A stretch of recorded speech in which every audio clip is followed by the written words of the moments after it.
당신이 찾던 무서운 이야기 고비의 TV.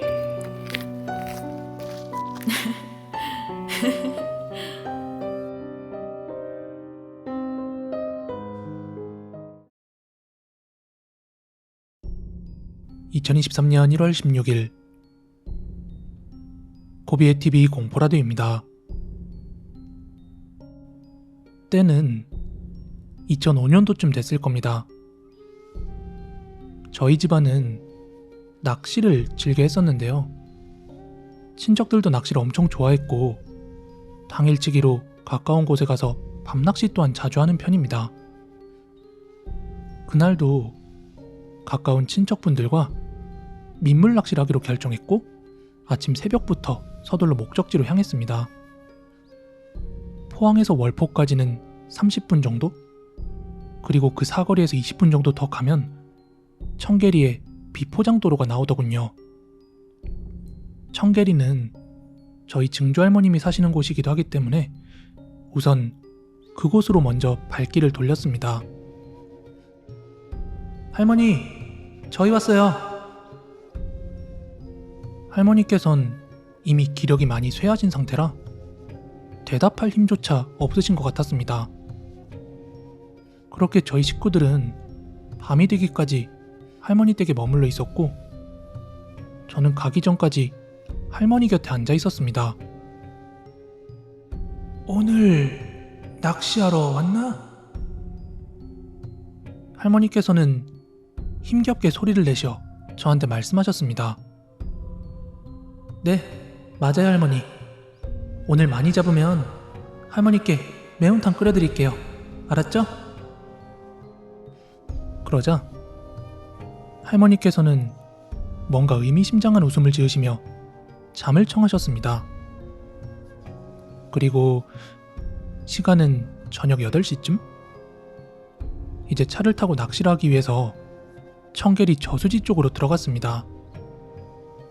워낙 산세가 깊고 비포장도로라 한참을 들어가야 저수지가 나오기 때문에 서둘러 그곳으로 향했습니다. 도착해보니 이미 몇 명의 사람들이 낚시를 하고 있었고 저희는 좀 더 넓은 장소를 택해서 텐트도 치고 낚싯대도 점검하여 그렇게 낚시를 시작했습니다. 그렇게 외삼촌과 저, 고모부 모두 입질이 없는 지 30분 정도 지났을 무렵에 저희 아버지께서 한 마리 걸리셨는지 낚싯대를 대차게 들어 올리셨습니다. 이야, 이거 뭐가 이리 힘이 세노? 큰 놈이 물었나? 어이구야. 잠시 뒤 점점 그 걸린 것이 모습을 보일 쯤 검고 길쭉하게 생긴 게 보여서 모두 의아해할 때쯤 외삼촌이 손을 가리키면서 말씀하셨습니다. 어이? 저거 장어, 민물장어 아이가? 요새 저런 것도 올라오나? 하며 말할 때였습니다. 아버지는 낚싯대를 당겨서 그것을 건져 올려냈고 순간 저는 놀라지 않을 수가 없었습니다. 그것은 민물장어가 아니라 뱀이었습니다. 아버지는 밤눈이 어두운 편이라 아직 모르시고 계셨고 저는 황급히 아버지를 보고 외쳤습니다. 아버지! 그거 장어가 아니라 뱀입니다, 뱀. 당기지 말고 버리세요. 야가 무슨 소리라노? 뱀이 와 지렁이를 무노. 그 순간 일이 터지고 말았습니다. 아버지는 저희 말을 농담으로 생각하시고 낚싯대를 당겨서 뱀의 머리 부분을 손으로 덥석 잡으셨고 그 뱀은 순간적으로 저희 아버지의 팔을 물었습니다. 저희 모두는 그 뱀부터 저수지에 내팽겨치고 아버지의 상태를 빠르게 확인했습니다. 근데 그 뱀이 독이 있는지 없는지를 확인할 길이 없었기 때문에 외삼촌은 황급히 입으로 물린 곳을 막 입으로 빨아내서 뱉으셨고 다행히 병원까지는 가지 않아도 될 그런 상태로 보였습니다. 너무나 순식간에 일어난 일이라 너무나 당황했습니다. 뱀이 미끼를 문 것도 이해가 되지 않았으며 그렇게 반사적으로 아버지를 문 것도 상식적으로 이해가 되지 않았습니다. 아버지는 안도의 한숨을 내쉬며 이렇게 말씀하셨죠. 에이, 거참 재수도 없네. 아이고, 행님, 그 정도 상처인 게 천만 다행입니다. 더 다쳤으면 왜 할 뻔했는겨. 그렇게 30분 정도가 지났고 저희는 다시 낚시를 시작했습니다. 그때 아버지께서는 텐트에 주무시러 가셨고 고모부, 외삼촌, 저 이렇게 3명이서 미끼를 던지고 있었습니다. 근데 그날은 유난히 고기가 잡히지 않았어요. 그래도 붕어 한 마리 안 낚이겠나 하는 마음으로 기다렸는데 입질은 전혀 오지 않았습니다. 그렇게 시간은 계속 흘러만 갔고 시갯바늘은 자정을 가리키고 있었습니다. 점점 눈꺼풀이 무거워질 때쯤 옆쪽에서 무언가를 물속으로 던지는 소리가 들렸습니다. 아, 이거 참나원. 무슨 떡밥을 한 무더기로 던지나. 저 양반이 진짜. 외삼촌이 신경질적으로 푸념하셨습니다. 저 또한 그 소리가 너무 컸기 때문에 인상이 찌푸려질 정도였고 저러다간 곁에 왔던 물고기마저 다 달아나게 될 것 같았습니다. 저희 자리가 양쪽으로 나무가 우거져 있어서 옆쪽에 있는 사람들은 보이지 않는 곳이었는데 외삼촌은 도저히 안 되겠는지 자리에 일어나서 그 나무 건너편으로 소리를 쳤습니다. 어이, 이보시오. 이 양반아, 여기 당신만 낚시하러 왔어? 어? 그러자 그 첨벙거리는 소리는 뚝 멈추었고 다시 조용해졌습니다. 저는 그쪽에서 외삼촌 말에 수긍을 했기 때문에 조용해진 거라 생각을 했습니다. 그렇지만 여전히 고기는 낚이지 않았고 조금 있다가 고기를 낚지 못한 아쉬움을 뒤로 한 채 텐트로 잠을 청하러 갔습니다.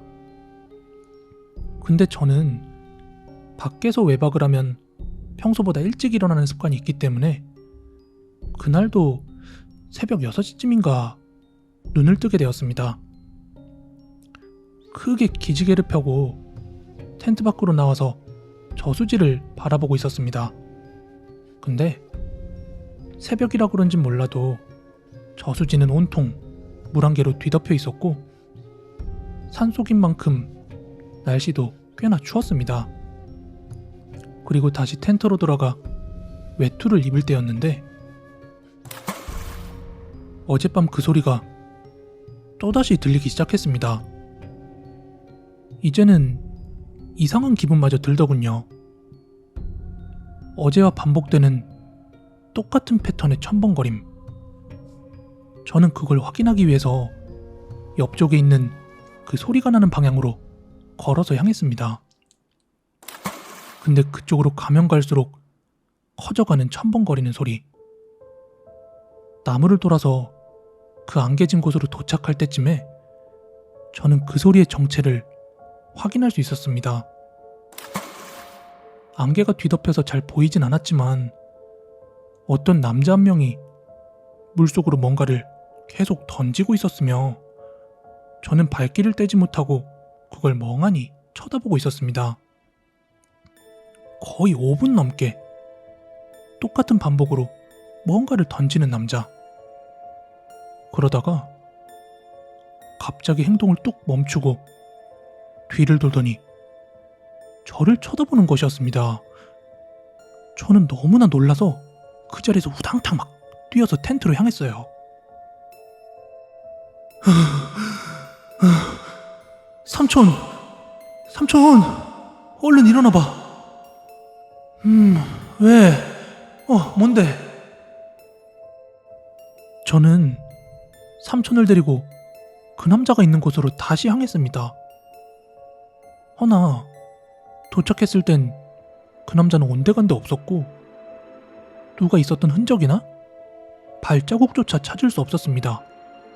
게다가 물마저 엄청 잔잔하더군요. 삼촌은 잠이 덜 깬 채 저에게 말했습니다. 와, 아침부터 깨우러 임마. 삼촌 더 자러 간다. 바로 조금 전까지도 있었던 그 남자. 안개 속에서 무언가를 던지던 바로 그 남자. 근데 내가 도망갔을 땐 이미 다른 곳으로 갔나? 아니면 잠결에 잘못 본 걸까? 수많은 생각이 머릿속에 진저리 쳐지고 있었습니다.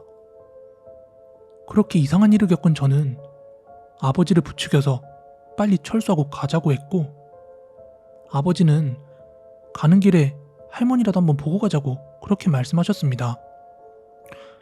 그런데 할머니 댁에 도착을 했더니 웬일인지 할머니는 집 앞 마루에 나와 계셨습니다. 무언가를 하염없이 계속 주시하는 눈빛이었고, 전 할머니께 매운탕을 못 끓여드리겠다는 죄송한 말씀을 드리러 할머니 옆에 가서 앉았습니다. 할머니, 죄송해요. 저희 물고기 한 마리도 못 잡았네? 다음에는 꼭 잡아서 매운탕 끓여드릴게요. 그러자 할머니께서는 조용히 웃으시며 대답해 주셨습니다. 현아, 할미는 뱀 매운탕은 안 좋아한단다. 다음에는 물고기를 잡아. 알았지? 어제 꿈에서 하늘에 계신 오빠가 그러더구나. 너희들이 물고기는 안 잡고 뱀이나 잡고 있다고. 어찌나 그러시든지 내가 밤새 아주 혼났구나. 그 일이 있은 후 2달 후에 저희 할머니는 돌아가셨습니다. 저는 할머니 산소에 갈 때마다 생각을 합니다. 그때 매운탕을 못 끓여드려 죄송하다고요. 근데 제가 봤던 그 안개 속의 그 남자는 아마 저희로부터 뱀을 쫓아주시던 할머니의 오빠분이 아니었을까요? 오늘 준비한 무서운 이야기는 여기까지고요. 가시기 전에 좋아요, 구독하기 꼭 좀 한 번씩 부탁드리겠습니다. 저는 내일 더 무서운 이야기로 찾아오도록 하겠습니다. 감사합니다.